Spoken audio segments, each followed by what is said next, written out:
Welcome to Deep Thought. Questions raised during a virtual reality session. You know what? I got my son like one of those Ocular Go's, VR thing for Christmas, right? He wanted an Ocular Rift, but that's like some major gaming system, and to get that and a computer to actually deal with that would have been $1,500. Now, Rom has $1,500. I could have easily got it for him, but him being him, he'll deal with it for about 3 or 4 months and then don't want to deal with it anymore. And I'm like, that's too much of an investment. I did. If he was trying to be a professional gamer or something, I'd be like, yeah, I'll deal with it. But anyway, I digress. But anyway, right? So he got him his little thing, and he dealt with it for a little bit, put it down. So last night, Rom chilling. I said, let me try this thing out. Right? I was like, oh man, this is good. I did the free roller coaster because I'm not paying for anything on there for now. And anything that's put on there is going to come out of his money. Right? But I was like, oh man, this is good and everything. And I was like, whoa. Then I thought about it. I was like, damn. And this ain't even, from what I know, like the best VR type of system. And I was just like, man, because the thing was, I was feeling it. Like when it was doing like weird turns and everything, I was feeling it in my head and everything. And I was like, feeling it in my body. It's like the same sensation. And I was like, man. So hold up. And they just going to keep perfecting it. I expect them to have like they probably already do. I need to look that up. They probably already have some VR type of things for sex. Got the handle and everything. You feel the same sensation of like somebody being on top of you or whatever, or under you, or, depending on how you roll behind you and stuff, right? So I'm just like, wow, this is deep. So what is reality? Okay, if you can feel the same sensations in a virtual reality that you do in a reality, I feel the same sensations in a virtual reality roller coaster that I do in a real life roller coaster, then what is reality? What is it? I want y'all to think about. Think about, what is it? Is it our perceptions? And there's a good argument that it is our perceptions. I talked about on my other channel about, and I've talked about people having different perceptions of something.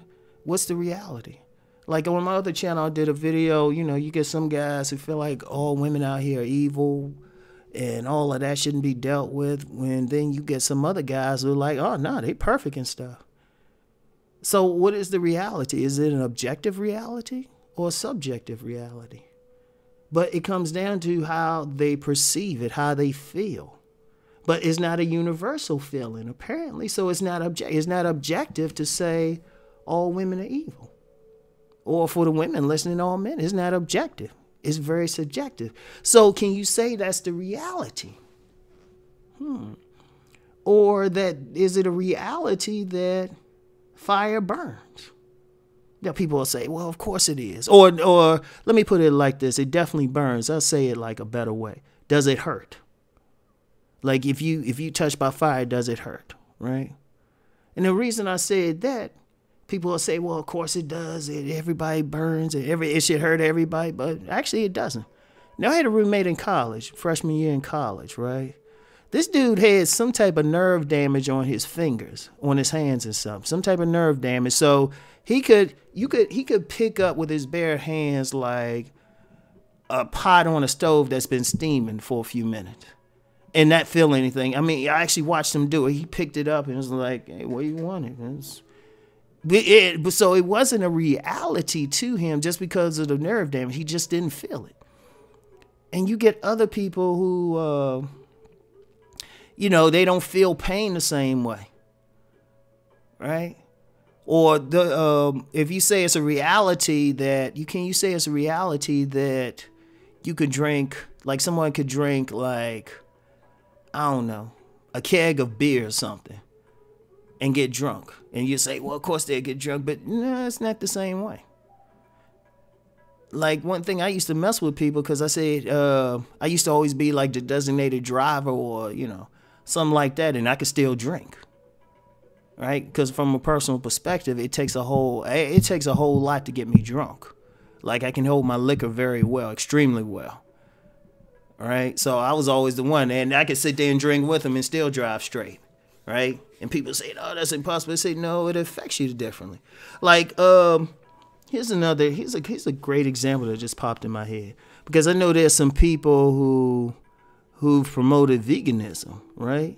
And they'll say, I've actually read that it was a spiritual master who said, we're not really meant to eat meat.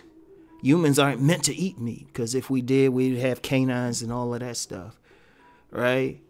Yet, or it hurts some people. Now, some people probably need to be more vegan, need to eat more plant-based meals or something.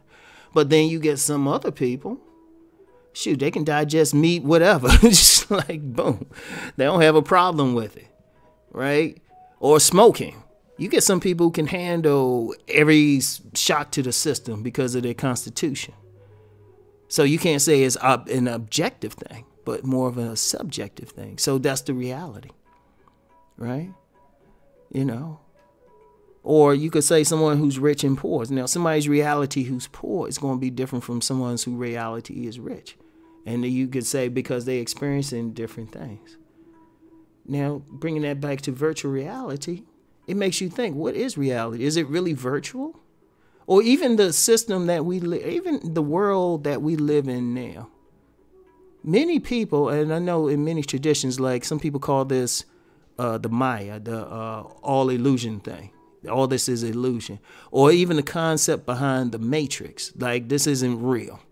And I know a lot of people like that. They say, this isn't really real, right? It's like there is no spoon type of thing, right?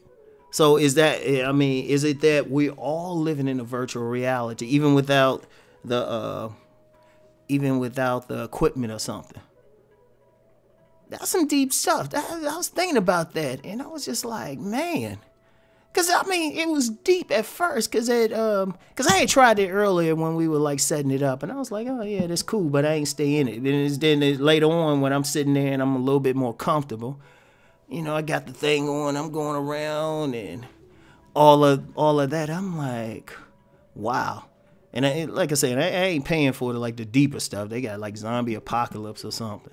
And like I said, they probably already do got some virtual reality sex stuff out there, right? So I'm like thinking to these guys, thinking, wow. So is it real? What if you got one of these virtual reality sex things, which probably is out there? I'm quite sure somebody in the comments will be like, oh yeah, Rom, this is what I use. Or this is what I heard some people use.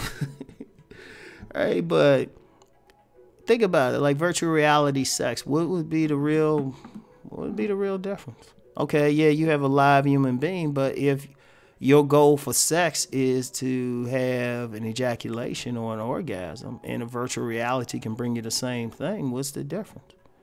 It's still your perception. And I'm like, wow, that's deep as heck. That's deep as heck. Like over the long term, this might be a serious philosophical question, because like the virtual reality I was using, it's like very, just a step above animation and stuff.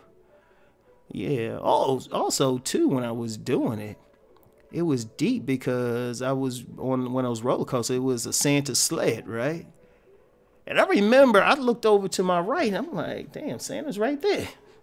I'm like, wow. This is deep. It really is. It takes it to a new level, and I think it does raise questions. And I wouldn't be surprised if you get some philosophy courses that really question this, like what is reality, And I think there's been some science fiction movies where, other than the most famous is The Matrix, but who knows? Or I think Ready Player One was another one. I didn't see it, but I think we will probably get to that point, right? We will get to that point where you know, we have to question what's real and what's not. And, you know, one day we may all just be plugged in. Because you already got a situation where they're starting to have, you know, you can meet up with people in virtual. You know, people might not, I don't know, they might have to figure out some way to keep babies born. And then just, people just locked in. That's some deep stuff. So anyway, that's it for now. I'll talk to y'all later. Peace and blessings.